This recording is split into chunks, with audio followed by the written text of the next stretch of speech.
yang terakhir, wasiat saya bagi para anak-anak muda, kalian para anak-anak muda, syubbanul yum rijalul ghad, pemuda-pemuda masa sekarang, pemuda-pemuda masa kini adalah pemimpin masa depan. Kalian adalah pemimpin bangsa, pemimpin negara, dan pemimpin agama. Kalian yang memegang bangsa ke depan, kalian yang memegang negara ke depan, dan agama besok, para ulama-ulamanya. Itu tergantung daripada kita. Ada anak muda zaman sekarang, kalau anak-anak mudanya berilmu, anak-anak mudanya taat, patuh, tunduk kepada Allah, anak-anak mudanya mengosongkan hati daripada kecintaan kepada duniawi, kecintaan kepada harta, pangkat, jabatan, tahta, kekuasaan, kecintaan kepada perempuan, kecintaan kepada makhluk. Dia mengosongkan hati daripada selain kecintaannya kepada Allah.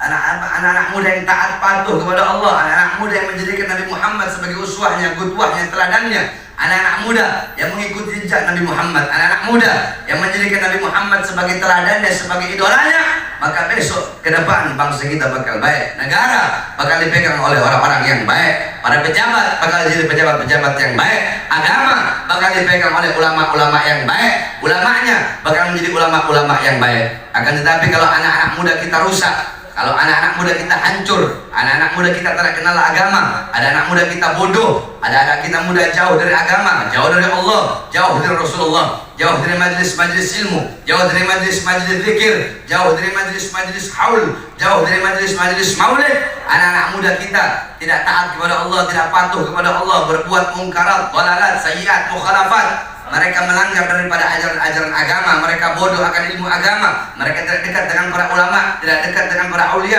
tidak dekat dengan orang-orang soleh. Mereka buta agama, buta Al-Quran, buta ajaran Nabi Muhammad. Mereka tidak pernah duduk di majelis-majelis ilmu. Besok para pemimpin bakal menjadi pemimpin yang rusak. Para pejabat akan menjadi pejabat yang rusak. Para pemegang kekuasaan, mereka akan menjadi orang-orang, mereka akan menjadi orang-orang yang rusak. Agama bakal dipegang oleh orang-orang yang rusak. Maka ke depan, baik atau buruknya bangsa kita, baik atau buruknya negara kita, baik atau buruknya agama kita, tergantung daripada kita, anak-anak muda zaman sekarang. Oleh karenanya, jadilah engkau anak-anak muda baginda Nabi besar Muhammad. Jadilah engkau anak-anak muda baginda Nabi besar Muhammad. Jadilah engkau anak-anak muda yang memegang tongkat estafet perjuangan baginda Nabi besar Muhammad. Jadilah engkau anak-anak muda yang selalu menyampaikan kebenaran. Walaupun seluruh alam semesta harus membencimu, walaupun seluruh alam semesta harus memusuhimu. Jadilah engkau anak-anak muda yang menyampaikan yang hak itu hak dan yang batil itu batil. Jadilah engkau anak-anak muda yang tidak pernah tunduk kepada kezaliman, tidak pernah tunduk kepada kemungkaran, tidak pernah tunduk kepada ketidakadilan, tidak pernah tunduk kepada penindasan, dan tidak pernah tunduk kepada pejabat-pejabat yang zalim.